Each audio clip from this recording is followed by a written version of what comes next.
Halo semuanya, selamat datang di channel yang tidak layak untuk dihina ini. Sebelum kita mulai, atur posisi santainya, seruput kopinya, dan mari kita berhayal. Hahaha, sakit apanya, cloningan itu adalah kegagalan dalam hidupku. Dan semua yang dia lakukan, itu benar-benar sudah jauh dari apa yang aku perintahkan. Jadi semua apa yang dia lakukan dulu, itu hanyalah tindakan sampah di mataku. Jadi mana mungkin aku bisa merasakan sakit terhadap hal-hal yang dilakukan oleh cloning senku itu. Huang Zheng dengan santai membantah ucapan dari Huang De, tentang masalah cloningannya yang telah gagal itu. Cih, kamu benar-benar masih kejam, ucap Huang De dengan tersenyum sambil menatap Huang Zheng. Tentu saja, kita adalah makhluk tertinggi, dan setiap yang hidup di sini hanyalah budak serta makanan untuk kita. Kita tidak perlu berbelas kasih terhadap hidup mereka itu, balas Huang De. Keduanya terlihat sangat santai, dan mereka bahkan terlihat Dengsen jelas bahwa, mereka memiliki niat untuk menelan seluruh makhluk hidup yang telah hidup di zaman Lin Tian sekarang. Dan rencana utama mereka saat ini, itu hanya agar mereka bisa sejajar dengan Sang Pencipta. Saatnya memanen apa yang telah kita besarkan, ucap Huang De. Hahaha, semoga saja cita rasa mereka seenak orang-orang di zaman kuno dulu, balas Huang Zheng. Tanpa sadar Huang Zheng menjilat bibirnya, dan membayangkan dirinya menelan utuh seluruh makhluk hidup yang ada di zaman Lin Tian itu. Di tempat yang lain singa perak terlihat bahagia, dan dia menatap semua meteor perak yang ada di sana dengan wajah kemenangan. Dia mendapatkan sesuatu, dan itulah yang membuat dirinya menjadi orang yang berkuasa di dalam pasukan meteor perak ini. Aku pergi dulu. Saat aku kembali nanti, aku akan membawakan beberapa oleh-oleh untuk kalian, ucap singa perak. Perlahan-lahan dia menutup matanya, dan cahaya hitam segera mengelilingi seluruh tubuhnya. Saat itulah tubuhnya mulai ditelan oleh cahaya hitam sebelum menghilang sepenuhnya, di hadapan semua meteor perak yang ada di sana yang sedang melihat singa perak. Hahaha, bocah-bocah kecil, aku datang. Semoga kalian tidak mengecewakanku, ucap singa perak yang telah menghilang. Setelah 1 minggu berlalu, Lin Tian masih belum sadarkan diri, dan semua penguasa masih sibuk mencari cara agar Lin Tian bisa membaik seperti semula. Tapi semua itu berakhir dengan perdebatan yang tidak berujung, dan ini membuat Lin Dong serta Bai Wutian yang terkuat dari mereka menjadi pusing. Mu Xuanyin meminta Tian Hunhu untuk membantu meredakan situasi di aula, dan ternyata dia dapat melakukannya dengan baik. Tindakannya ini membuat semua penguasa ketakutan, bahkan tidak berani lagi terlalu membuat onar di sana. Dan pada 3 hari sebelumnya, seluruh orang-orang keluarga Tian telah sampai di Istana Langit. Tetua Agung dari keluarga Tian juga membawa orang-orang terpercaya dari Tian Hunhu bersamanya, itu untuk menjalani pelatihan yang telah direncanakan oleh Lin Tian. Karena keadaan Lin Tian saat ini, itu membuat semua hal ditunda sampai sekarang. Bahkan Lin Dong sudah tidak pernah berpikiran untuk melatih para penguasa itu. Paman Lin, mari mulai latihannya sekarang. Menurutku tidak perlu menunda apa yang telah direncanakan saudara ipar, meskipun keadaannya sekarang telah berubah. Tentu saja aku mengerti apa yang aku katakan ini, karena aku sedikit mengerti sifat dari saudara iparku itu, ucap Tian Hunhu sambil memandang Lin Dong. Hufha, aku juga mengerti hal itu, tapi keadaan kita sekarang benar-benar merepotkan, jawab Lin Dong dengan sedih. Paman, lakukan apa yang dikatakan adik nona ini. Aku yakin adik juga pasti berpikiran sama dengan nona ini. Jika paman terus menunda semuanya dan adik mengetahui hal itu, adik pasti akan marah. Bing Zhao tiba-tiba saja berdiri dan berbicara dengan serius kepada Lin Dong. Benar paman, aku setuju dengan saran Nona Tian dan kakak besar. Sukun juga ikut berbicara untuk membantu Tian Hunhu dan juga Bing Zhao. Au, kenapa kamu mencubitku? Tanya Sukun sambil menatap peri elf dengan bingung. Mendengus. Dewi elf hanya memalingkan wajahnya dari Sukun, dan itu sudah jelas kalau dia sedang marah, karena Sukun tidak pernah kembali menemuinya sejak pergi ke negeri langit. Wanita memang aneh, pikir Sukun. Dia tidak berani memarahi Dewi elf, karena takut dia diseret kembali ke alam elf dan menerima hukuman di sana. Wush! Musuanyin tiba-tiba saja muncul di aula, namun wajahnya terlihat masih dingin, dan juga memancarkan aura yang membuat semua orang kedinginan. Lindong segera menatap menantunya itu dengan heran. Selama seminggu ini Musuanyin tidak pernah datang ke aula, dan hanya memberi perintah agar Tian Hunhu membantu Lindong mengurusi situasi di sini. Ayah, lakukan rencana suami. Mulai besok ayah dan dua paman akan mengontrol seluruh pelatihan pasukan kita. Seperti yang suami bilang dalam 10 tahun paling lama, kalian harus siap untuk berperang dengan musuh, ucap Musuanyin sambil memandangi seluruh orang yang ada di sana. Entah kenapa, tatapan Musuanyin ini membuat mereka langsung menjadi serius. Musuanyin adalah istri pertama Lin Tian, dan juga permaisuri besar negeri langit. Dia adalah orang yang memiliki status nomor 2 di bawah Lin Tian, jadi apa yang dia katakannya ini dengan mutlak harus mereka turuti. Tapi karena Lindong ada di sana, mereka juga harus mendengar pendapatnya. Bagaimanapun juga jika Musuanyin adalah yang kedua, maka Lindong adalah yang paling tinggi dari Musuanyin maupun Lin Tian. Karena bagaimanapun juga Lindong adalah ayah Lin Tian. Untuk sesaat Lindong terdiam, lalu akhirnya dia berdiri sambil menatap semua penguasa itu dengan serius. Mari kita mulai pelatihannya besok. Sedangkan untuk urusan anakku, Dewa Kematian, Dewa Takdir, aku serahkan anakku kepada kalian, ucap Lindong sambil menatap kedua dewa itu. Siap. Kemudian untuk Lang kecil, ucap Lindong. Iya Paman Lin, ucap Lang kecil sambil terbang ke depan Lindong. Kamu pergi ke alam bawah, dan katakan kepada Dewa Neraka untuk membawa orang-orang terpercayanya besok, itu agar mereka bisa berlatih bersama kita. Dan itu termasuk Dewa Neraka sendiri, ucap Lindong. Siap, aku akan pergi sekarang Paman, balas Lang kecil.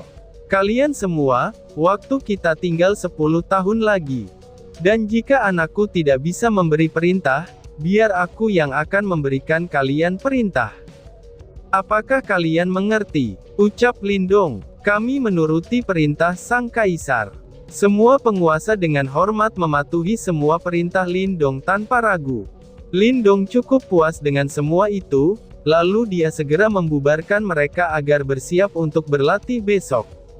Musuanyin kembali ke kamar Lin Tian, kemudian dan duduk bersama ketiga istri Lin Tian yang lainnya, itu sambil memeriksa terus keadaan Lin Tian.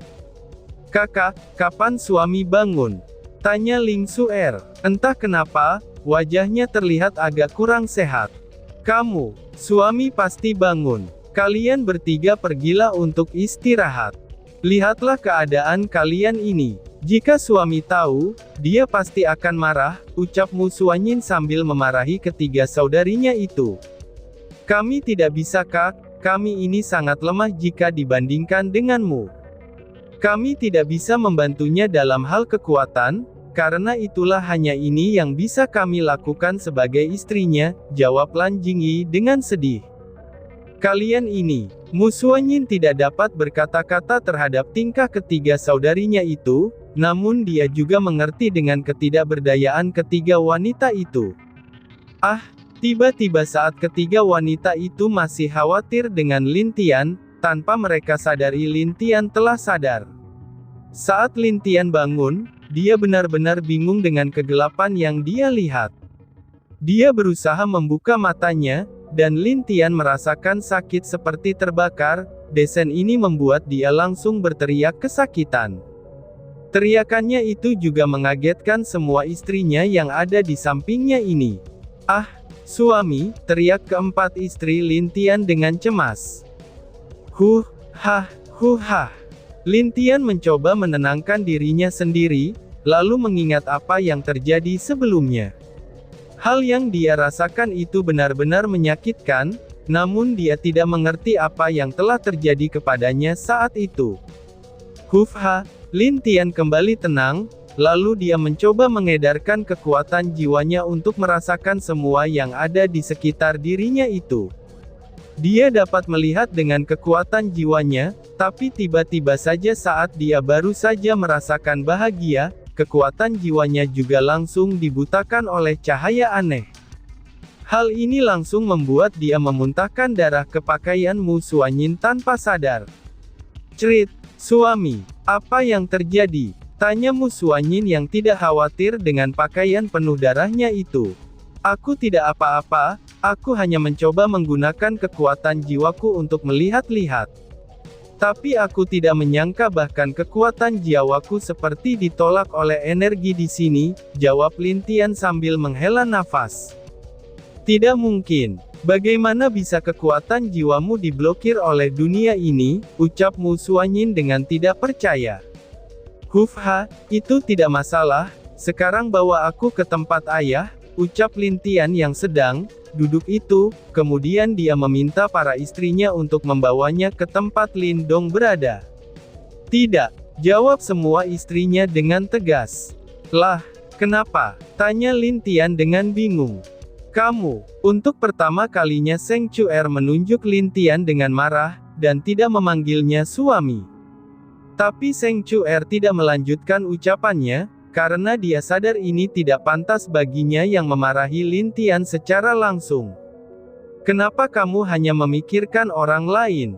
Kenapa kamu tidak memikirkan dirimu sendiri? Lihatlah keadaanmu yang sekarang. Kamu kehilangan matamu, kamu juga tidak bisa menggunakan kekuatan jiwamu. Tapi sekarang kamu masih saja memikirkan orang lain, dan cobalah pikirkan dirimu sendiri dulu sebelum kamu memikirkan orang lain, ucap Lan Jingyi dengan marah. Itu benar. Jika kamu terus begini, kamu nanti pasti akan mengorbankan dirimu bagi orang lain. Tambah Ling Xuer. Jika itu perlu, aku sudah siap untuk mengorbankan diriku ini, jawab Lin Tian dengan tenang. Plak. Tiba-tiba saja Seng Chuer tidak tahan dengan jawaban santai Lin Tian, dan kemudian menamparnya dengan keras. Lin Tian pun menjadi kaget, kenapa dia ditampar. Meskipun dia tidak bisa melihat ataupun kekuatan jiwanya tersegel, tapi dia masih bisa merasakan aura orang-orang yang berada di sekitarnya. Jadi dia kaget dengan Seng Chuer, yang tiba-tiba saja menamparnya tanpa pernah dia duga. Kenapa kamu selalu memikirkan orang lain? Kenapa kamu tidak melihat kekhawatiran kami? Kenapa? Apakah memang harus begitu sebagai seorang pemimpin? Tanya Seng Chuer. Itu sudah tugasku sebagai pemimpin, tapi kan, Lin Tian berhenti melanjutkan ucapannya, karena dia sadar kalau apa yang dia katakan tadi juga salah. Maafkan aku telah membuat kalian semua khawatir, ucap Lin Tian dengan lembut, dan meminta maaf kepada semua istrinya. Kami memaafkanmu, tapi kami harap kamu tidak melakukan hal ceroboh lagi. Dan untuk sekarang kamu harus beristirahat dulu, dan besok mari kita temui ayah bersama-sama, jawab Mu Xuanyin dengan tenang. Baiklah. Aku akan mengikuti semua nasihat kalian, ucap Lin Tian sambil kembali merebahkan dirinya di tempat tidur. Dia sadar, kalau dia tidak akan bisa memaksa keempat istrinya ini untuk membawa dirinya ke tempat Lin Dong. Malahan jika dia terus memaksa, itu hanya akan membuat keempatnya marah. Jadi lebih baik menuruti keempat istrinya itu, karena dia juga salah telah membuat mereka khawatir.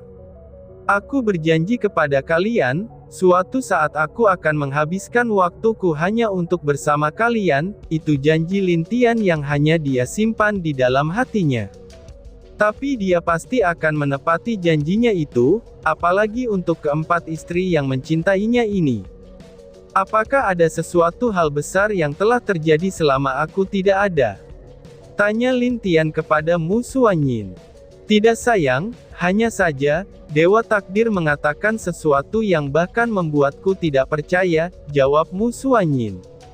Apa itu? Sampai-sampai Nona Bulan tidak percaya dengan ucapan Dewa Takdir, tanya Lin Tian sembari menggoda istrinya.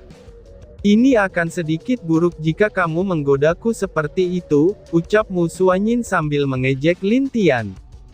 Saudari, karena suami bukan pria yang romantis, tentu saja dia tidak bisa berkata terlalu manis kepada kita, ucap Ling Suer sambil tersenyum juga sambil memandang Lin Tian. Meskipun hatinya sakit saat melihat Lin Tian yang tidak bisa melihat seperti ini, tapi dia tetap mencoba untuk terlihat baik di hadapan suaminya itu.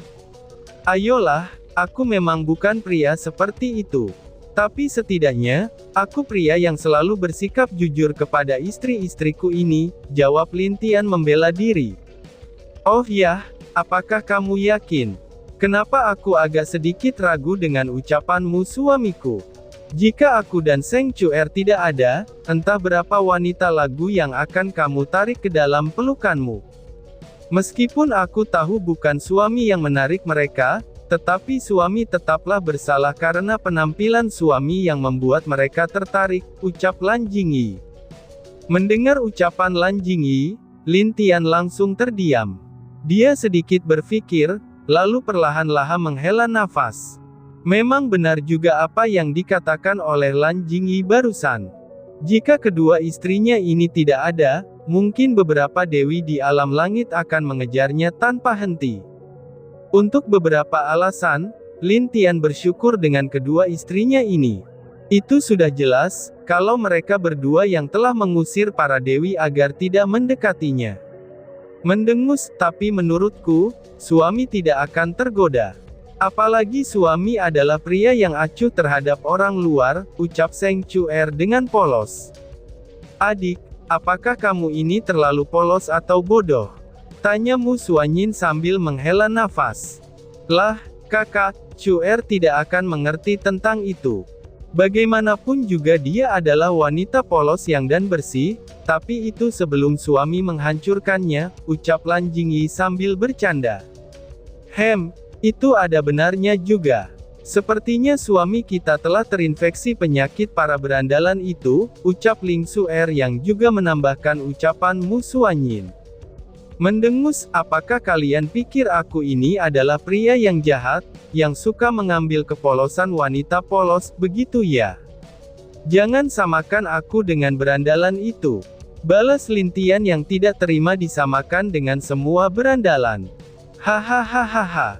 Di hari itu, semua istri Lin Tian menemani di kamar itu hingga besok harinya. Mereka semua bercanda, dan kadang-kadang mereka menceritakan beberapa pengalaman hidup mereka secara terbuka. Kehidupan yang harmonis seperti ini, itu membuat Lin Tian semakin bertekad untuk menyelesaikan seluruh masalah yang ada di alam langit. Ini supaya dia dapat hidup tenang bersama dengan seluruh keluarganya. Dan tiba-tiba saja bersambung. Sekian dan terima kasih banyak. Bye-bye.